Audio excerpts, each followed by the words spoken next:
गांधी भवन में 23 दिसंबर को 3 दिवसीय जैविक खेती उत्सव का पहला दिन आयोजित किया गया।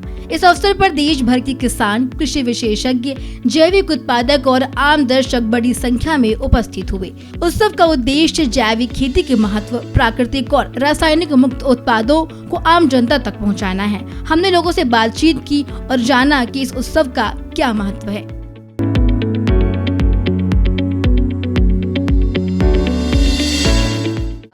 आप आज इस उत्सव का हिस्सा बनी हैं, तो आप आज क्या प्रस्तुत कर रही हैं, थोड़ा उस बारे में हमें बताएं। मेरा नाम मुनिया है, मैं मंडला से हूँ और मैं आज यहाँ पर पारंपरिक देसी बीजों का डिस्प्ले करी हूँ, मिलेट का, और उससे बने हुए प्रोडक्ट और उनसे बने हुए खाद्य पदार्थ का स्टॉल लगाई हूँ साथ में। और जो लोग मोटे अनाजों के बारे में जो लोग नहीं जानते हैं उसके बारे में और प्रचार करना चाहती हूँ कि ये अनाज खाए, सारे शुगर फ्री अनाज है। आज आप इस उत्सव में आए हैं, तो आप क्या प्रस्तुत कर रहे हैं, थोड़ा उस बारे में बताएं। जी बहन जी, मैं माधव आश्रम बैरागढ़ भोपाल से उपस्थित हूँ। मैं यहाँ पर अपना उत्पाद पर्यावरण शुद्धि के लिए एक सूक्ष्म किंतु महान यज्ञ अग्निहोत्र की जानकारी देने के लिए यहाँ पे उपस्थित हुआ हूँ।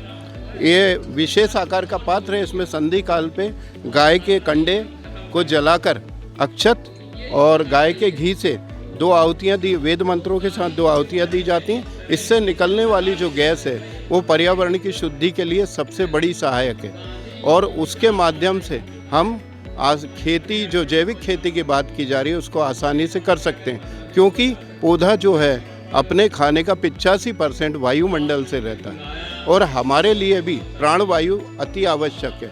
और प्राणवायु इस यज्ञ के करने से हमारे आजू बाजू की प्राणवायु शुद्ध होती है। हमारे साथ में जो भी जीव जंतु, वृक्ष और जो भी प्रकृति है वो सबका शुद्धिकरण होता है। और इस यज्ञ के करने से हर बीमारी से लड़ने का हमको बल मिलता है।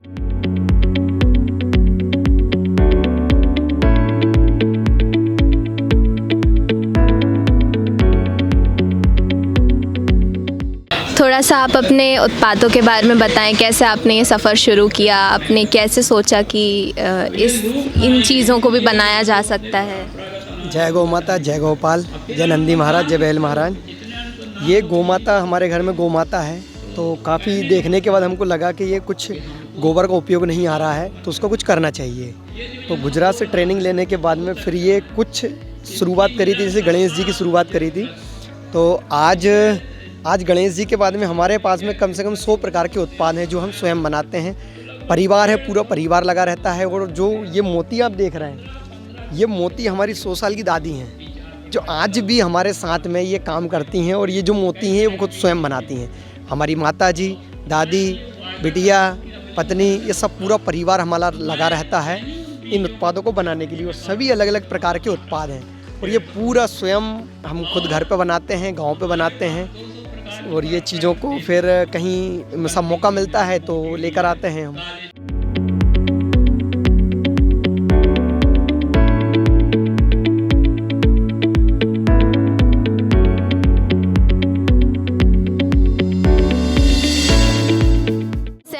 और आज आपको कैसे पता चला यहाँ उत्सव लगा है? मैं बैतूल से आया हूँ, आठनेर ब्लॉक से, और यहाँ आर के पालीवाल सर द्वारा पता चला कि यहाँ जैविक मेला लगा हुआ है। तो हमारे जो किसान भाई है वो जैविक सब्जियाँ उगाते हैं और जो किचन गार्डन और एटीएम मॉडल, सूर्यमंडल मॉडल, ऐसे मॉडलों को हम क्रिएट करके सब्जी उगाते हैं। जैसे एटीएम मॉडल एक ऐसा है, जैसे एटीएम बोलने से पता चलता है कि सब्जियां मतलब पैसे होते हैं, तो ऐसे करके हम सब्जियों को पैसे में कन्वर्ट करने का काम वहाँ कर रहे हैं। और आज इस मेले में हम लोग पार्टिसिपेट कर रहे हैं और बहुत अच्छा लग रहा है हमें इस मेले में पहुँच के। क्या अनुभव रहा है आप अब तक का आपका? लोगों ने आपको बहुत बोला होगा कि बहुत ताज़ी सब्जियां हैं ये। हाँ बिल्कुल मैडम, ये सब्जियां कल से मतलब खेतों से निकल के आई है, रात भर गाड़ी मेरे, उसके बाद भी आप देख पा रहे हो कि कैसे ताज़ी सब्जियां है। और हमारा जो धनिया, पालक और मेथी, तो हमने जैसे यहाँ रखा वैसे पूरा मेथी हमारा चला गया। लगभग 50 किलो के आसपास मेथी हमारे यहाँ तुरंत ही बिक गया। और अभी आप देख रहे हैं कि किस टाइप से शॉप पे भीड़ लगी हुई है और चल रहा है। यही एक बड़ा अच्छा लग रहा है इस मेले में पार्टिसिपेट करके। और ऐसा यदि चलता रहा तो किसान की आय ज़रूर दुगनी होगी, इसमें कोई दो राय नहीं है।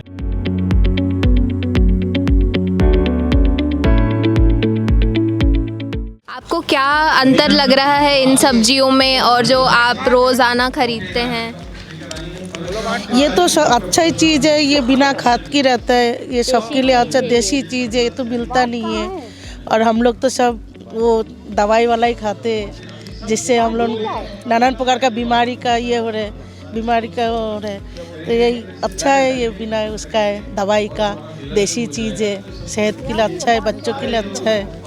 हमारा तो ज़िंदगी गया बच्चे का ज़िंदगी के लिए और ख़राब आ रहा है। हर चीज़ों में क्या क्या दवाइयाँ डाल डाल के सारा सब्जियाँ लेके आ रहे हैं।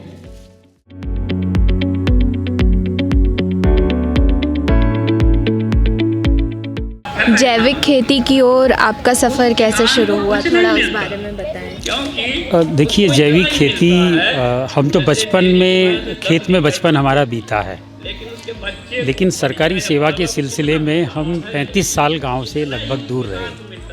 बट इस बीच भी हम गांव में जाते थे, बहुत से गांव में हमारी कनेक्टिविटी थी और हमने तय किया था कि रिटायरमेंट के बाद हम जैविक खेती को ही अपना शेष जीवन समर्पित करेंगे।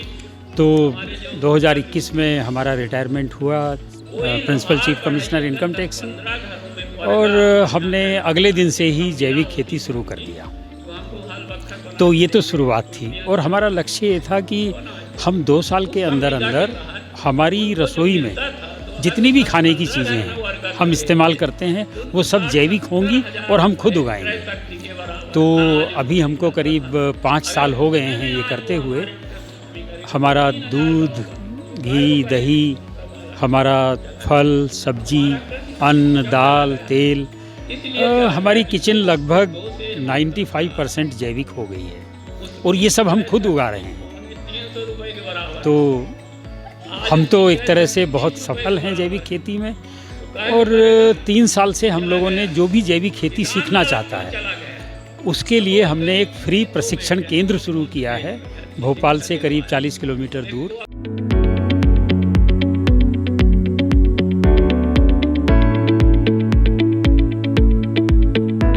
जैविक खेती का जो ये उत्सव लगा है, इस उत्सव के बारे में आप कुछ बताना चाहेंगे?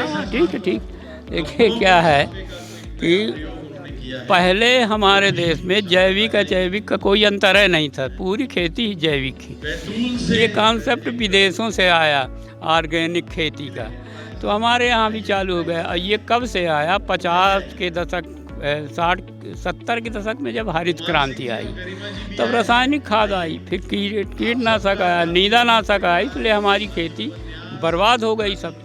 तब से ये जैविक। तो अब क्या है कि लोगों ने महसूस किया, खाने वालों ने, जिस तरह से इनसे इतनी बीमारियां बढ़ी। आप अस्पतालों में देखिए, इतनी बीमारियां बढ़ गई हैं, हर तीसरा आदमी बीमार है, किसी न किसी को मोटापा है, किसी को डायबिटीज़ है, किसी को कुछ है, क्योंकि ये अनाज खाने से। पहले हमारे भोजन में 15-20 प्रकार का अनाज होता था, जिसको स्वाभाविक लोग खाते थे। खेत में जैसे मान लीजिए कोदो बोया हुआ है, कोदो मिलेट्स खाते। जल्दी उगाने के लिए वर्षा आधारित खेती थी, सामा बोझ देते तो सामा मिलेट खाते, कुटकी खाते, तो जौ खाते, चना खाते, 10-12 प्रकार के अनाज खाते। ज्वार खाते। ज्वार जो है तो उसका तासीर गर्म होता है, तो उसको माने नवंबर से फरवरी तक ज्वार खाते, तो कोई बीमारियां नहीं होती थी। वो खुद वो बीमारियां रोधक हैं, वो जितने हमारे मोटे अनाज। अब हमारा भोजन 3 अनाजों में सिमट गया है, गेहूं, चावल, दाल, इसलिए इतनी बीमारियां आई हैं। बीमारियां आई तो लोगों ने महसूस किया कि भैया अब हमको पीछे लौटने की ज़रूरत है